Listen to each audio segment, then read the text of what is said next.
They laughed when I shuffled into that courtroom in flip-flops and shorts. The judge raised her eyebrows. My own grandson wouldn't even look at me.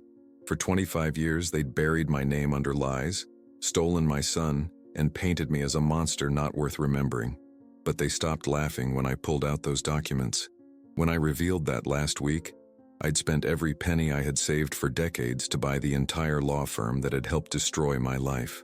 The same firm that held all the secrets, all the evidence of what my sister had done. Now, in my worn-out flip-flops and faded shorts, I finally held something they couldn't take away: the truth. This is the story of how far one man will go to reclaim his name, his dignity, and the family that was stolen from him. Follow along to discover what happens when the powerless finally find a way to be heard. If you've ever felt silenced, overlooked, or forgotten, this story is for you. Subscribe now, like this video, and let me know in the comments where you're watching from. Because some stories are too important to forget. They laughed, but he cried. No one noticed me on the day of the hearing. Just an old man in worn-out shorts, flip-flops, and a paint-stained shirt. I could have been anybody. A janitor, maybe. The courthouse security guard almost stopped me at the door. The judge looked at me like I'd wandered into the wrong room. But my whole life was in that courtroom. My grandson, whom I hadn't seen in 18 years, sitting next to my sister, the woman who destroyed my existence with a single lie. It wasn't by accident that I chose those clothes. I wanted them all to underestimate me. I wanted to see on their faces the same arrogance they'd shown when they never asked for my forgiveness. When they announced my name as an interested party in the custody proceedings, I heard muffled laughter. "That guy?" one of the lawyers whispered, snickering at my expense. The boy turned his face away as if he didn't know me. And truthfully, he didn't. Because they had stolen that from him. From us both. I remember how my heart pounded as I shuffled across that polished floor. Every eye in the room followed me with a mixture of confusion and disdain. The expensive suits, the leather briefcases, the smell of privilege. It all reminded me of how the system had failed me decades ago. But today wasn't about the past, it was about finally being heard. The courtroom felt cold, but my palms were sweating. I clutched a plastic folder, the kind you'd buy at a dollar store, holding papers worth more than their weight in gold. They thought I was unprepared, pathetic even. The perfect setup. My sister Judith sat straight-backed in her tailored navy suit, her silver hair pulled into a tight bun. She wouldn't look at me directly, hadn't for nearly 2 decades. Beside her sat my grandson Jacob, a young man of 24 now, a stranger wearing my son's eyes. I could see him stealing glances at me, curiosity fighting with something else. Was it doubt? The opposing counsel, a woman with sharp cheekbones and sharper eyes, whispered something to her colleague. They both smirked, looking at my flip-flops. Little did they know about the calluses underneath, formed from years of standing on concrete floors, rebuilding my life piece by piece after they tore it apart. When the judge called the court to order, she peered down at me over her reading glasses. "Mr. Monroe, you're representing yourself today?" "Yes, Your Honor," I replied, my voice steadier than I felt. "And you're aware of the gravity of these proceedings?" Her tone suggested she'd already decided I wasn't. "More than anyone in this room," I answered. Judith's attorney stood up. "Your Honor, we'd like to request an immediate ruling. Mr. Monroe's presence is merely a formality. He has had no contact with the minor for 18 years, 2 months, and 14 days, I interrupted. "Not by choice." The attorney looked annoyed. "The facts clearly show abandonment." "Facts?" The word came out harsher than I intended. "Is that what we're calling them now?" The judge raised her hand. "Mr. Monroe, you'll have your turn to speak. For now, I'd like to hear from—" "Your Honor," I said, reaching into my plastic folder. "Before we go any further, there's something the court should know." My fingers trembled slightly as I pulled out a document with a corporate seal. The bailiff took it and handed it to the judge. Her eyes widened as she read. "Mr. Monroe, this says you've purchased Hartwell and Associates?" Murmurs erupted around the courtroom. Judith's head snapped up, her face draining of color. "Temporarily," I clarified. "Just for a week, long enough to access their client files, including those belonging to my sister." The judge looked genuinely stunned. "I don't understand." "It's simple, Your Honor. Last week I bought the entire law firm that's been representing my sister for the past 20 years. The firm that helped her fabricate evidence against me. The firm that buried the truth." The courtroom fell silent. Completely silent. I could hear the clock ticking on the wall. That's not possible, Judith finally sputtered. You're nothing but a what? I asked softly. A poor old man? That's what you wanted everyone to believe, isn't it? That I was unstable, dangerous, unfit? That's the story you told my son, the story you've been telling my grandson. I turned toward Jacob, whose eyes were wide now, fixed on me. But stories can change, can't they? Especially when someone finds the truth. The lawyer who had laughed at me earlier was no longer smiling. No one was. But as I stood there in my ridiculous outfit, a disguise chosen to make them dismiss me, I saw something in my grandson's eyes, a tear sliding down his cheek. He wasn't crying for himself. He was crying for the years we'd lost, for the grandfather he never knew, for the possibility that everything he'd been told was a lie, and that single tear was worth more than all the money I'd spent to get to this moment. But this was just the beginning. What I had in that plastic folder would change everything, and by the time this hearing was over, they'd understand exactly what it had cost me to be standing here today, in flip-flops and shorts, ready to reclaim what was mine. My name is Albert Monroe. I'm 74 years old now, and at the age of 47, I was expelled from my own home. Not for any crime, not for insanity. I was banished from my family by the words of my sister Judith, the same woman who now seeks custody of my grandson, as if he belonged to her. The courtroom fell silent after my revelation about buying the law firm. Judge Martinez cleared her throat, clearly unsettled by this unprecedented situation.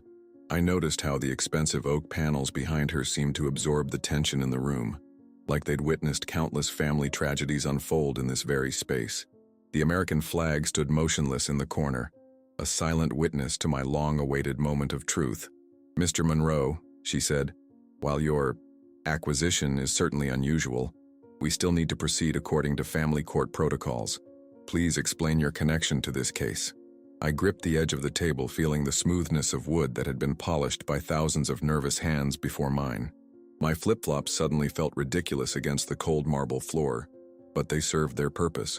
Everyone had underestimated me, exactly as I had planned.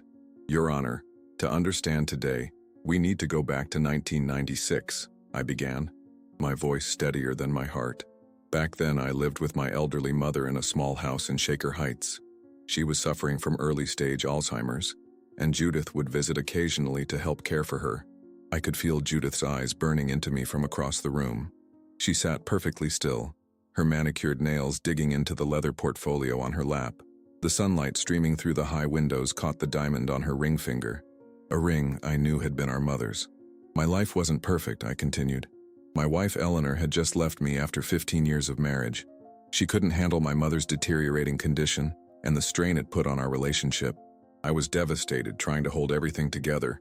My job at the auto plant, caring for my mother, and most importantly, being there for my son Nolan, who was just 6 years old at the time. I glanced at Jacob, my grandson, who sat beside Judith. His eyes, so much like Nolan's, were fixed on me now, absorbing every word. Did he see the resemblance? Could he feel the blood connection that no court document could ever sever? I was struggling. I admit that. There were nights I'd sit on the porch after Nolan went to sleep, wondering how I'd make it through another day. But I never, my voice cracked slightly, never neglected my son. He was my world. The memory of those days washed over me like a cold wave. Nolan's small hand in mine as we walked to the elementary school on Moreland Boulevard. The peanut butter sandwiches I carefully cut into dinosaur shapes. The bedtime stories I read even when exhaustion threatened to close my own eyes. Then one Tuesday in November, I came home from work to find the house empty. No mother, no son, just a note on the kitchen table. I pulled out a yellowed piece of paper from my folder. After all these years, I still carried it with me. You need help. It's no longer safe for the boy to live here. That's all it said. No explanation. No goodbye. The judge leaned forward slightly. And this note was from your sister? Yes, Your Honor. I recognized her handwriting immediately. She had taken both my mother and my son to her home in Bay Village. When I went there, desperate to see them, her husband threatened to call the police, said I was unstable, dangerous. I remembered that cold night vividly, standing on Judith's pristine porch while sleet pelted my back, begging just to see my son's face through the window. The Christmas wreath on their door had mocked me with its cheerful red bow while my world collapsed. By the time I could afford a lawyer, Judith had already filed for temporary custody, claiming I was mentally unfit. She had testimonies from her friends, her church pastor, even our family doctor, all people she'd known for years, all people who had never once visited my home or seen me with my son. I looked directly at Judith now. Her face remained impassive, but I noticed a slight tremor in her hand as she reached for her water glass. In the custody hearing that followed, Judith portrayed herself as the loving aunt who had always been like a mother to Nolan. The judge seemed deeply moved by her testimony, especially when she described how she would often find Nolan hungry and unwashed when visiting our home. I paused, letting the weight of the lie hang in the air. But there was another story, one that never made it to court, one that involves an old cassette tape that Judith never knew existed. Jacob shifted in his seat, his eyes darting between me and his grandmother. The attorney beside Judith whispered something urgently in her ear, but she waved him away, her gaze never leaving my face. "Your Honor," I said, pulling out another document, "I'd like to submit this as evidence. It's a digitally authenticated recording from 1992, a conversation between my sister and our cousin Sandra Mills, a conversation that tells a very different story about Judith's motivations." As the bailiff took the document, I caught a glimpse of Jacob's face. For the first time, I saw doubt creeping into his expression, the first crack in the foundation of lies he'd been raised on. And in that moment, I knew that no matter what the court decided today, something long buried was finally coming to light. It was a rainy Tuesday in April 2005 when I found the cassette tape that would change everything. The Cleveland Memorial Hospital had called me at my small apartment above Wilson's hardware store. The call came in at 3:17 a.m. I remember checking my old Timex watch, the face illuminated by the weak yellow glow of my bedside lamp. The nurse's voice was clinical, detached.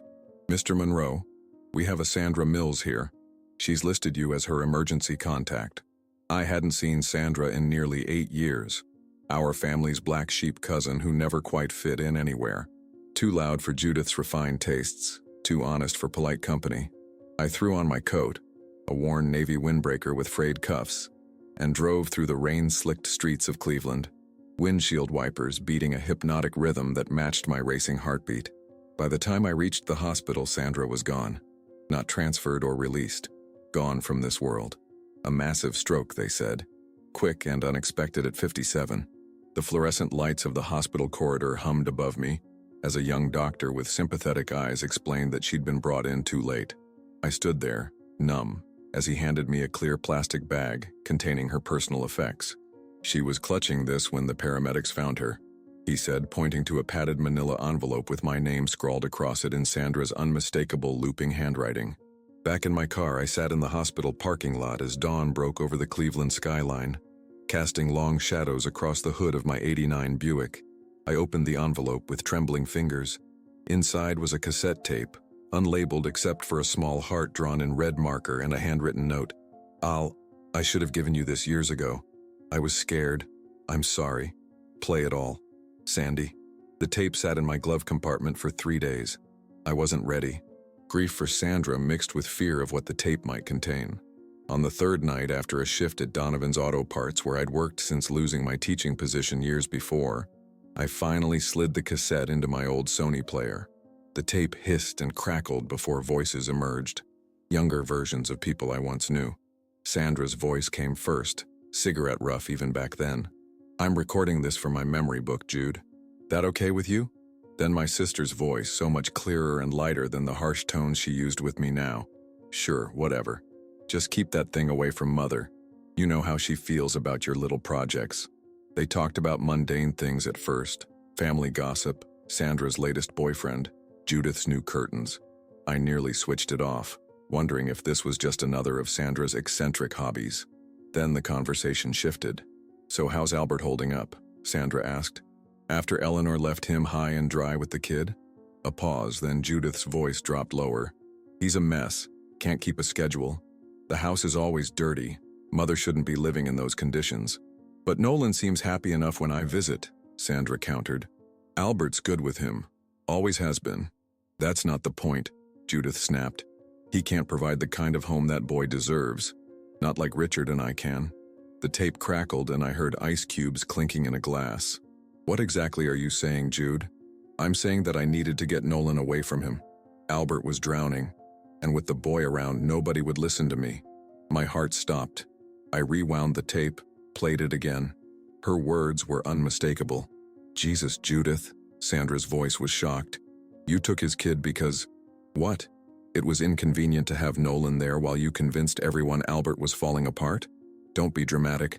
I did what was best for everyone. Mother needed proper care. Nolan needed stability. And Albert needed a wake-up call." "A wake-up call? You destroyed him. He lost his teaching job because he kept missing work to fight for custody. He couldn't afford the lawyer fees. His reputation was already questionable after Eleanor left him," Judith cut in coldly. "Besides, it's done now. The judge awarded me temporary custody, which will become permanent next month. Mother's money is being properly managed through the trust I set up. Everything is as it should be." Sandra's voice turned hard. "Except that you lied. You lied to everyone." "I protected this family," Judith insisted. "Albert was never fit to raise Nolan alone. You know that." "No, I don't know that, and neither do you." There was the sound of a chair scraping. "Turn that thing off now. I'm done talking." The tape continued for a few more seconds. Just the sound of breathing and what might have been Sandra gathering her things, before it clicked off. I sat in my darkened apartment, the glow from the street lamp outside casting long shadows across the worn carpet. My hands were shaking so badly I could barely eject the cassette. Here it was, proof of what I had suspected all those years. Judith hadn't rescued my son. She had stolen him, calculated and cold, using my temporary grief as a weapon. But what good was this tape in 2005? The custody battle was long over. Nolan was 19 in college somewhere on the East Coast. Judith had made sure I never knew exactly where. My mother had passed away in 2001, her estate entirely controlled by Judith. The statute of limitations on perjury had expired. And who would believe a cassette tape recording after all this time? So I placed it in an old shoebox along with the few photos of Nolan I had managed to keep. His kindergarten portrait, a blurry snapshot of us fishing at Lake Erie, the Father's Day card he'd made just months before Judith took him away. I sealed the box with packing tape and pushed it to the back of my closet, behind winter coats I rarely wore. Another piece of my broken past, preserved but useless. Until 2025. Until my grandson Jacob turned 24, the same age I was when Nolan was born. Until Judith, now 79, and losing her grip on the family she'd so carefully controlled, filed for permanent guardianship of Jacob after my son's tragic accident last year. Until today, when digital authentication could finally prove what I had known for decades, that the woman sitting across from me in this courtroom had built her entire life on a foundation of lies. I spent every dime I had saved selling antique watches. I'd been collecting them since the 1970s, my one indulgence in a life stripped bare of luxuries.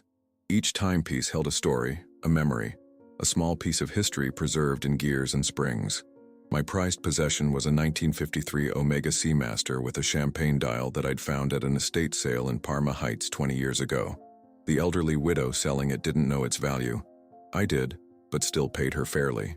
That watch alone brought me $32,000 from a collector in Chicago, enough to make the law firm listen to me. The day I walked into Hartwell & Associates was a Tuesday, exactly 3 weeks before the custody hearing. Their offices occupied the top 3 floors of the Mercer Building in downtown Cleveland, all gleaming glass, polished marble, and the quiet hum of expensive success. The receptionist, a young woman with perfectly coiffed blonde hair and a practiced smile, looked up as I approached her desk. Her smile faltered slightly as she took in my appearance. Faded jeans, a clean but well-worn button-down shirt, work boots that had seen better days. "Can I help you, sir?" Her tone suggested she doubted the building could offer whatever service I might be looking for. "I'd like to speak with Randall Kennedy," I said, my voice steadier than my nerves. Kennedy was the managing partner, a name I'd seen quoted in The Plain Dealer countless times over the years, usually in connection with high-profile divorce cases or complex estate disputes. "Do you have an appointment?" she asked, already reaching for the phone, likely to call security. "No," I admitted, "but he'll want to see me." I placed my worn leather wallet on her desk and removed a bank check. I slid it across to her, face down. "Please tell him Albert Monroe is here regarding the Monroe Family Trust." Her perfectly shaped eyebrows rose slightly as she glanced at the check, then back at me. Without another word, She picked up her phone and murmured something I couldn't quite catch. Less than 2 minutes later, a door opened and a tall man with silver hair and a tailored charcoal suit emerged. "Mr. Monroe?" He extended his hand, his grip firm and dry. "Randall Kennedy. Please come this way." His corner office offered a panoramic view of Lake Erie, the water glittering like scattered diamonds under the afternoon sun. He gestured toward a leather chair that probably cost more than my monthly rent. "What can I do for you, Mr. Monroe?" he asked, seating himself behind a massive mahogany desk. "Angela mentioned something about the Monroe Family Trust?" I took a deep breath. "There is no Monroe Family Trust, Mr. Kennedy. At least, not one I'm aware of. That was just to get past your gatekeeper." His expression hardened instantly. "Then I'm afraid you've wasted both our time. I have a very full schedule and—" "I want to buy your firm," I interrupted. "For 1 week." He stared at me, then let out a short, incredulous laugh. "I beg your pardon? 1 week. I'll pay for exclusive access to your services and files. No one else can be your client during that time." I reached into my jacket pocket and pulled out a folded sheet of paper. "This is what I'm prepared to offer." Kennedy unfolded the paper, his eyes widening slightly as he read the figure. Every penny I had managed to scrape together from selling my entire collection. For most people, it was a modest sum. For me, it represented decades of careful searching, patient restoration, and frugal living.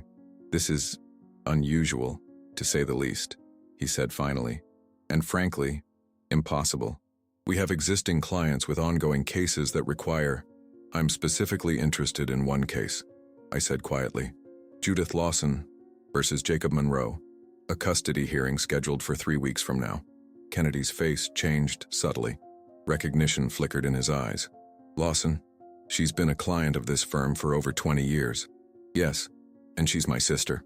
The afternoon light cast long shadows across his office as I explained my situation. The cassette tape, the years of separation from my son, the grandson I'd never been allowed to meet. With each detail, Kennedy's expression grew more guarded, more professional, but I could see something else there too.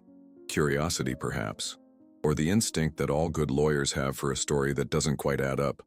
When I finished speaking, he was silent for a long moment, fingers steepled beneath his chin. "Even if what you say is true, Mr. Monroe, what you're asking is highly irregular. I can't simply drop a long-standing client because someone walks in with a check. I'm not asking you to represent me in court," I clarified. "I'll handle that myself. I just need access to the files your firm has been keeping on my family for 2 decades. And I need to know that when I present my evidence, Judith won't have your firm's resources to bury it again." Kennedy leaned back in his chair, studying me. "And what is this evidence exactly?" I reached into my pocket and pulled out the small digital recorder I'd brought with me. The digitally enhanced and authenticated version of a conversation between my sister and our cousin in 1992. A conversation where Judith admits to fabricating concerns about my parenting to gain custody of my son. His eyebrows lifted slightly. "May I?" He held out his hand for the recorder. I hesitated, then placed it in his palm. He pressed play, and my sister's voice filled the room, younger but unmistakable. As the recording continued, Kennedy's expression remained professionally neutral, but I noticed his fingers tightening almost imperceptibly on the armrests of his chair. When the recording ended, he set the device carefully on his desk. "This would need to be authenticated," he said, his tone measured. "And even then, it's from over 30 years ago. Its relevance to the current custody case involving your grandson would be—" "It establishes a pattern," I interrupted. "A pattern of manipulation and deception by the woman who now wants custody of my grandson. The same woman who kept my son from me through lies." Kennedy's eyes met mine, assessing, calculating. Then he reached for his phone. "Angela, please cancel my 4 o'clock and get me the Lawson Monroe file." He hung up and turned back to me. "I'll need to discuss this with my partners. What you're proposing is unconventional, to say the least." "I've been conventional my whole life, Mr. Kennedy," I said quietly. "It cost me my son." 2 days later, I signed the agreement. It wasn't exactly what I'd proposed. They couldn't legally drop all their clients. But they agreed to recuse themselves from representing Judith in the upcoming hearing, citing a newly discovered conflict of interest. More importantly, they gave me full access to their files on my family, supervised by a junior associate who watched me like a hawk as I pored over decades of paperwork. What I found in those files broke my heart all over again. letters from Nolan that Judith had intercepted, school reports showing how my son had struggled after being separated from me, medical records indicating he'd been placed on anti-anxiety medication at age 9, and most damning of all, notes from Judith's initial consultation with the firm in 1996, where she openly discussed her strategy to protect the family assets by removing both my mother and my son from my care. The price for this truth was everything I had. Every watch, every coin, every small treasure I'd squirreled away over decades of lonely existence. But as I walked out of that gleaming office building for the last time, I felt lighter than I had in years. The truth had cost me everything, but without it I had nothing anyway. In the courtroom, Jacob sat beside Judith, his posture rigid and uncomfortable in a suit that looked too new, too stiff. He was tall, broad-shouldered, 24 years old, but with something unfinished about him, like a sculpture not quite complete. His dark hair was cut short, military style, and his eyes, God, they were Nolan's eyes, which were my father's eyes before him. 3 generations of Monroe men with the same storm cloud gray irises flecked with amber. Those eyes wouldn't meet mine directly. They skittered around the room, settling on the judge, the American flag in the corner, the water pitcher on the table, anywhere but on the old man in flip-flops who claimed to be his grandfather. Judge Martinez shuffled some papers, the rustle echoing in the tense silence. Before we proceed with the evidence Mr. Monroe wishes to present, I'd like to hear from Mr. Jacob Monroe. She looked at my grandson with a gentle expression. Young man, you're 24 years old, legally an adult. Why is there a custody hearing regarding you at all? Jacob cleared his throat, his Adam's apple bobbing nervously. When he spoke, his voice was deeper than I expected, with a slight rasp like he was recovering from a cold. My father's will included a clause about my condition, Your Honor. And what condition is that? The judge pressed. Judith leaned forward, her pearl necklace catching the fluorescent light. My grandson has a neurological disorder that affects his executive functioning, Your Honor. Asperger's syndrome, diagnosed when he was 12. My son Nolan's will specified that Jacob should remain under family guardianship until he demonstrates consistent ability to manage his own affairs. I felt my chest tighten. This was new information, another detail Judith had kept from me. I studied Jacob more carefully now, noting the way his fingers methodically straightened his tie, the slight rocking motion as he sat. Signs I might have dismissed as simple nervousness took on new meaning. And you're currently employed, Mr. Monroe? The judge asked him. Jacob nodded. Yes, ma'am. I work at Cleveland State University Library, in the archives department. I've been there 3 years now. And you live? With my grandmother, he answered, glancing briefly at Judith. But I'm looking for my own place. I've been approved for an apartment in Lakewood. That's part of why we're here. Judge Martinez made a note. I see. And what are your feelings about this guardianship matter? Jacob's fingers twisted together in his lap. I think I can manage on my own now. My therapist agrees. But my grandmother feels, he hesitated, choosing his words carefully. She feels I still need supervision. The judge turned to Judith. Mrs. Lawson, what specifically concerns you about your grandson living independently? Judith straightened, her silver gray hair gleaming under the harsh courtroom lights. She wore the mantle of concerned grandmother perfectly, just the right amount of worry creasing her forehead, her hands clasped demurely before her. Jacob is brilliant with books and facts, Your Honor, but he struggles with practical matters. Paying bills on time, maintaining proper nutrition, social interactions with neighbors and landlords. His father understood this, which is why his will specified continued guardianship. I couldn't stay silent any longer. Your Honor, may I ask a question? The judge looked surprised but nodded. Briefly, Mr. Monroe. I turned toward Jacob, trying to keep my voice gentle. Jacob, did you know about me? Before today? Judith immediately raised her hand. Your Honor, this is inappropriate questioning. I'd like to hear the answer, Judge Martinez said firmly. You may respond, Jacob. My grandson's eyes finally met mine, a brief electric connection before darting away again. I knew I had a grandfather named Albert, he said slowly. I was told you abandoned my father when he was little, that you had problems. The vague euphemism hung in the air. Problems. The word Judith had used to erase me from my family's life. And what do you think now? I asked softly. Jacob's gaze traveled to the documents on the table before him. The authenticated cassette transcript, the law firm purchase agreement, the affidavits I'd gathered.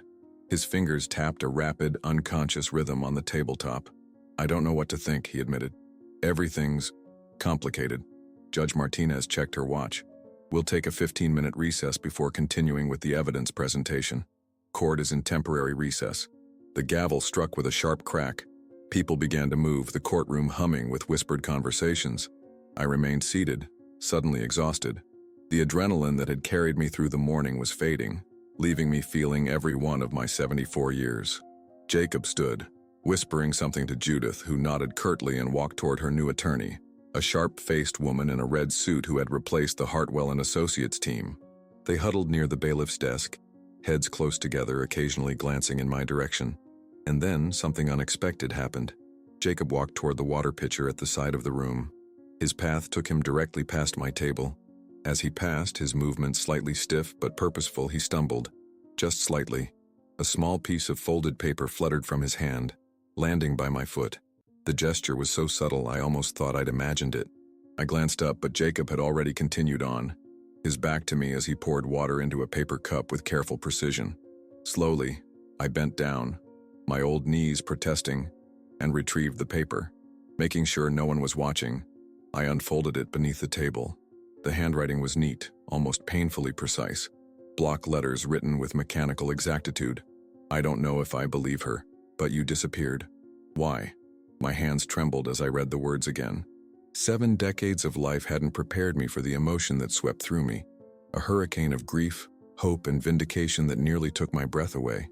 In that precise, careful handwriting, I saw a bridge. Fragile, tentative, but real. A bridge across 25 years of silence.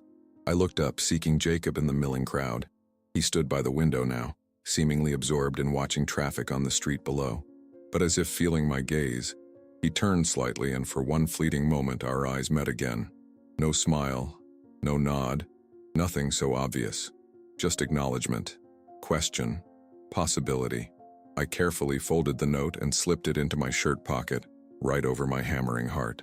For the first time since walking into this courtroom in my ridiculous outfit, I felt something dangerous bloom inside me. Hope. When the recess ended, the energy in the courtroom had shifted. I could feel it, like the heavy stillness before a summer storm when the air hangs thick with possibility. Judge Martinez returned, her black robe sweeping behind her as she took her seat at the bench.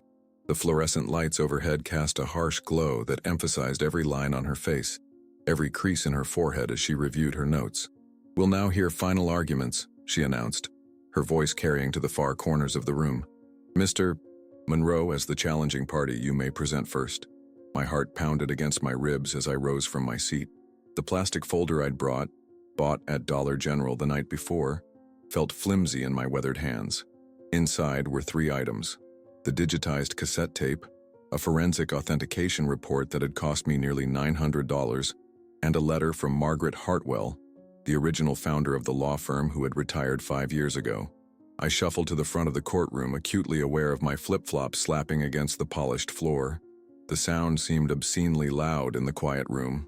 I caught a glimpse of myself reflected in the dark wood paneling, an old man with stooped shoulders, thinning white hair, and clothes that marked me as someone not worth taking seriously. Exactly the image I'd cultivated for this moment. "Your Honor," I began, my voice steadier than I felt. "For 25 years, a story has been told about me. Today, with the court's permission, I would like you to hear another version." I placed the digital player on the evidence table. The bailiff approached, inspected it, and handed it to the judge, who nodded for me to continue. "What you're about to hear is a conversation from 1992 between my sister, Judith Lawson, and our cousin, Sandra Mills, who passed away in 2005. This recording has been authenticated by Meridian Forensic Labs as genuine and unaltered." Judith's attorney shot to her feet. "Your Honor, I object to this evidence. Even if authentic, a decades-old private conversation has no bearing on the current guardianship matter concerning Jacob Monroe." Judge Martinez considered this. "Mrs. Lawson is seeking to maintain guardianship partially based on family history and her long-standing care of both Jacob and his father. I'll allow it, but will weigh its relevance appropriately." She pressed play. The voices filled the courtroom, younger versions of Judith and Sandra, discussing family matters casually at first. I watched Jacob's face as the recording continued. saw his expression change when the conversation turned to my son, to me. His eyes widened slightly at his father's name. Then came the crucial moment. Judith's voice, crystal clear, saying, "I needed to get Nolan away from him. Albert was drowning. And with the boy around, nobody would listen to me." A collective intake of breath rippled through the courtroom. Judith's face had gone perfectly still, a statue carved from ice. Only her eyes betrayed her, darting from the judge to her attorney, then to Jacob, whose gaze was now fixed on her with an intensity I hadn't seen before. Sandra's shocked voice continued from the recorder. "You took his kid because... what? It was inconvenient to have Nolan there while you convinced everyone Albert was falling apart?" As the damning conversation played out, I watched decades of carefully constructed narrative crumble in real time. The courtroom was utterly silent, except for those ghostly voices from the past. Even the court reporter's fingers had stilled on her keyboard, as if she too was caught in the spell of a truth long buried. When the recording ended, Judge Martinez removed her glasses, polishing them slowly with a microfiber cloth. Her expression gave nothing away. "The second item," I continued, sliding the authentication report forward, "is the verification of this recording's integrity from Meridian Forensic Labs, confirming it has not been altered or manipulated in any way." The bailiff took the document to the judge, who reviewed it carefully, her eyebrows rising slightly as she read. "And finally," I said, removing the last paper from my folder, "a sworn statement from Margaret Hartwell, founding partner of Hartwell & Associates, acknowledging that she was aware of, and complicit in, helping Mrs. Lawson construct a legal strategy based on what she now recognizes were false premises regarding my fitness as a parent." This caused a stir. Margaret Hartwell was a legal legend in Cleveland, one of the first female partners in a major Ohio law firm, known for her ruthless efficiency and impeccable ethics. For her to admit wrongdoing was extraordinary. Judith's attorney was on her feet again. "Your Honor, Ms. Hartwell is 87 years old and suffering from early-stage dementia. This statement cannot be considered reliable. It was notarized last week," I countered quietly. "And Ms. Hartwell's doctor has provided an affidavit confirming her mental competence, included as an appendix to her statement." Judge Martinez examined the letter, then looked directly at Judith. "Mrs. Lawson, do you wish to respond to these allegations?" Judith sat ramrod straight, her pearl necklace rising and falling with her measured breathing. When she spoke, her voice was controlled, deliberate. "That recording is from 33 years ago, Your Honor. A private conversation taken out of context. Whatever mistakes may have been made in the past have no bearing on Jacob's current needs." "Mistakes?" The word escaped me before I could stop it. "Is that what you call systematically destroying my relationship with my son? Creating a false narrative that painted me as unstable and dangerous? Intercepting letters I wrote to Nolan for years? Those weren't mistakes, Judith. They were calculated decisions." The judge raised her hand. "Mr. Monroe, please address your comments to the court." "I apologize, Your Honor," I said, gathering myself. "But the relevance is clear. Mrs. Lawson established guardianship over my grandson using the same tactics of isolation and misrepresentation that she used with my son. The pattern is identical." Jacob stirred in his seat, his fingers drumming a rapid pattern on the table before him. He looked like he wanted to speak, but couldn't find the words. Judge Martinez seemed to notice his agitation. "Jacob, would you like to address the court?" He hesitated, then nodded jerkily. "May I ask a question? Of him?" He gestured toward me. "You may," the judge allowed. Jacob turned to face me directly for the first time. His gray eyes, so like Nolan's, so like mine, were intense, searching. "If what you're saying is true, why didn't you fight harder? Why didn't you find us?" The question hit me like a physical blow. Every eye in the courtroom was on me now, waiting. The air conditioning hummed in the background, and somewhere down the hall a door closed with a distant thud. "I did fight," I said finally, my voice rough with emotion. "I spent everything I had on lawyers. I wrote hundreds of letters. I called every number I could find. But your grandmother had resources I couldn't match. When the court ruled against me, I lost my teaching job because I'd missed so many days for hearings. I couldn't afford the mortgage, so I lost the house. Eventually, I lost track of where you and your father had moved." I took a deep breath, feeling the weight of all those years pressing down on me. "I never stopped looking. But Judith made sure I couldn't find you. And after a while, the system stopped listening to a man who couldn't even afford proper shoes, let alone legal representation. I gestured down at my flip-flops, the final piece of my carefully constructed image of failure. I came dressed like this today because I wanted everyone to see me the way they've always seen me, as someone not worth taking seriously. But I brought the truth with me, and the truth doesn't care what shoes I'm wearing. The courtroom was completely silent. No shuffling papers, no whispered consultations, not even the usual creaking of chairs. Jacob's eyes hadn't left my face, and in them, I saw something shift, like tectonic plates realigning after an earthquake. Judge Martinez broke the silence. "I'm suspending these proceedings for 10 minutes. Her gavel came down with a sharp crack. "Court is in temporary recess." As people began to move around us, Jacob remained still, his gaze still fixed on me.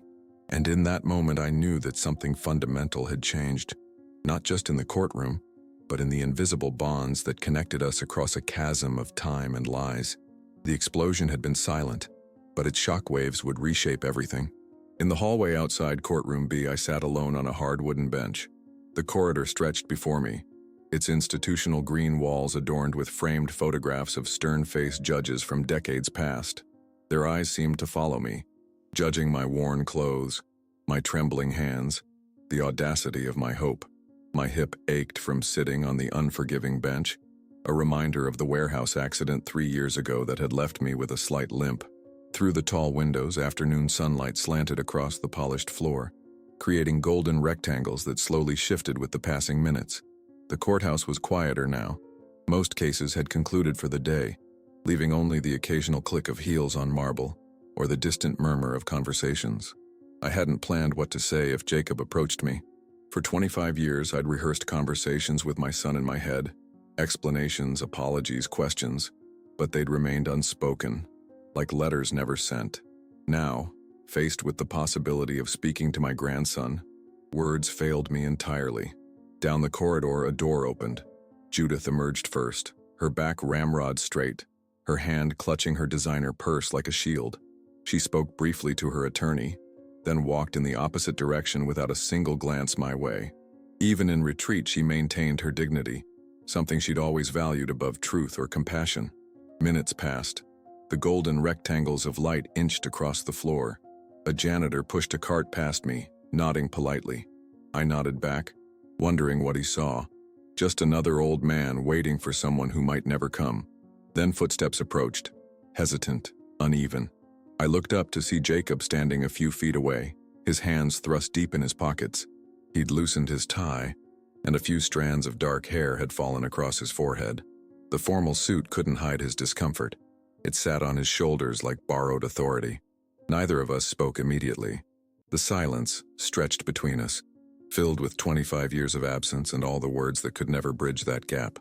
Finally, he took a step closer. His eyes, those Monroe eyes, studied my face with an intensity that reminded me of Nolan as a child, trying to understand how his toy train worked by staring at it hard enough. Grandpa Albert. Just 2 words. Not a question, not quite a statement. Something in between. A testing of unfamiliar territory, like pressing weight on ice to see if it will hold. My heart stuttered in my chest. I'd been Mr. Monroe for so long. To neighbors, to customers at the hardware store, to doctors who treated me with the casual indifference reserved for elderly men, with no family to advocate for them. Hearing Grandpa from this young man's lips unlocked something in me I thought had calcified years ago. I wanted to rise, to embrace him, to tell him everything all at once about his father as a child, about the fishing trips we never took, about the college fund I'd started for him before Judith emptied it along with my bank accounts. I wanted to show him the shoebox of saved birthday cards that were never sent, the newspaper clippings of his high school debate team victories that I'd carefully collected through distant connections. But I remained seated, sensing his fragility, his confusion. Like approaching a wounded animal, I made no sudden movements. "Jacob," I said simply, my voice hoarse with emotion. He shifted his weight from one foot to the other, a rhythmic rocking that I now recognized as self-soothing. "The recording," he began, then stopped, searching for words. Was that really grandmother's voice? From back then? "Yes," I answered. "Your great-aunt Sandra left it for me after she died." I think she always felt guilty for not speaking up sooner. Jacob's fingers began tapping against his thigh, not nervously but in a precise pattern. 1, 2, 3, 4. 1, 2, 3, 4. Dad never told me much about you. Just that you weren't around. When I asked questions, he'd change the subject. Pain lanced through my chest at the thought of Nolan avoiding questions about me. Was it anger that made him silent? Or shame at believing the lies he'd been told? Or perhaps, most heartbreaking of all, had he simply forgotten me? The way children do when someone vanishes from their lives too early? I wrote to him, I said softly. Every month for years. Birthday cards, Christmas gifts. I never knew if he received them. He didn't, Jacob replied, his voice flat, factual. Not that I ever saw. Another silence fell between us, heavier than before. Outside, clouds passed over the sun, and the golden rectangles on the floor dimmed, then brightened again. I have questions, Jacob said finally. A lot of them, but I don't. He made a frustrated gesture with his hands. I don't process things the way most people do. I need time. To think. To understand. I nodded, understanding more than he knew. Time is something I can give you. He reached into his pocket and pulled out a small notebook and pen. With precise movements, he wrote something down, tore out the page, and extended it to me. A phone number. This is my cell, he said, not quite meeting my eyes. I don't always answer calls from numbers I don't recognize, but you can text. I usually respond to texts. I took the paper carefully, as if it might disintegrate in my fingers. Thank you. Jacob nodded once, a sharp, decisive movement. I need to go now. Grandmother is waiting for her driver to pick us up. A small frown creased his forehead. Or maybe just her now. I don't know yet. I understood what he was saying. 25 years of beliefs don't crumble in a single afternoon. The foundations had been shaken, but rebuilding would take time. I'll be here, I said simply. Whenever you're ready. He turned to leave, then paused, looking back at me over his shoulder. The thing is, he said, his voice quieter now, I always knew something wasn't right. The way Dad would look sad sometimes for no reason. The way Grandmother would change the subject whenever certain topics came up. It was like living in a house where all the furniture is slightly off-center, but everyone pretends not to notice. With that, he walked away, his gait slightly uneven, but purposeful. I watched him until he disappeared around the corner, his words echoing in my mind. A house where all the furniture is slightly off-center. An apt description for a life built on carefully maintained lies. I remained on the bench long after he'd gone, the slip of paper with his number clutched in my hand. Through the windows I could see the sky beginning to shift toward evening, bands of pink and gold stretching across the blue. People passed, lawyers with briefcases, court clerks heading home, families who had come seeking justice or resolution. None of them glanced at the old man in flip-flops sitting alone. None of them knew that in the silence that had just passed between two strangers connected by blood, something profound had occurred. Not forgiveness, not yet. Not reconciliation, not completely, but a beginning. A tiny crack in the wall that had separated us for longer than Jacob had been alive. And sometimes, when no words could possibly suffice, silence speaks volumes that language never could. The judge delivered her final ruling 2 weeks later. I remember the morning vividly, how the September sunlight filtered through my apartment window, casting long shadows across the worn floorboards. I'd woken before dawn, unable to sleep, watching the sky transition from inky darkness to pale lavender, then to a clear, endless blue that seemed to promise possibilities. My apartment above Wilson's Hardware had been my home for nearly 12 years now. Just a small studio with a kitchenette, bathroom, and a living space that doubled as my bedroom. The walls were lined with bookshelves I'd built myself, filled with volumes on horology, the study of timepieces, and history books about Cleveland. A workbench stood by the window, covered with the delicate tools of watch repair, a hobby that had sustained me financially and mentally through the darkest years. I dressed carefully that morning, not in flip-flops and shorts, but in the only suit I owned, purchased 3 years ago for a former co-worker's funeral. It hung slightly loose on my frame now. Age had whittled me down, carved away the excess until only the essential remained. I knotted my tie with hands that trembled not from fear, but from a cautious, fragile hope that had begun to take root since that day in the courthouse hallway. The bus ride downtown was a blur of familiar landmarks seen through new eyes. The terminal tower standing sentinel over Public Square, the banks of the Cuyahoga River, once so polluted it had famously caught fire in my youth, now lined with parks and restaurants. Cleveland had reinvented itself while I wasn't looking, risen from its industrial ashes into something new. Perhaps people could do the same. The courthouse seemed less imposing this time. I climbed the stone steps steadily, nodding to the security guard who had nearly turned me away before. Today he smiled and waved me through the metal detector without comment. Courtroom B was quieter, less crowded. No spectators, just the essential parties. Judge Martinez sat at the bench, her expression neutral as she reviewed her notes. Judith was already seated at the respondent's table, her attorney beside her. She looked smaller somehow, the immaculate silver hair and tailored suit no longer a suit of armor but merely expensive clothing on an aging woman. Jacob sat alone at a separate table, neither with Judith nor with me. He wore a blue button-down shirt and khakis, more comfortable than the formal suit from our last meeting. When our eyes met, he gave a small, almost imperceptible nod. Not quite a greeting, but acknowledgement. It was enough. Judge Martinez called the court to order, the sound of her gavel sharp in the quiet room. After reviewing all evidence and testimonies presented, I'm prepared to rule on the matter of guardianship for Jacob Monroe. She looked directly at Jacob. Young man, the court recognizes that despite your diagnosed condition, you have demonstrated substantial capability to manage your own affairs. You maintain steady employment, have saved for your own apartment, and according to reports from your therapist, have developed effective coping strategies for your challenges. She turned to Judith. Mrs. Lawson, while the court acknowledges your years of care for your grandson, the evidence suggests you have repeatedly misrepresented both his capabilities and the circumstances surrounding his family history. Furthermore, your actions regarding Mr. Albert Monroe demonstrate a pattern of manipulation that calls into question your motives in seeking continued guardianship. Judith's face remained composed, but her knuckles whitened as she gripped her purse. Judge Martinez continued, her voice measured and clear.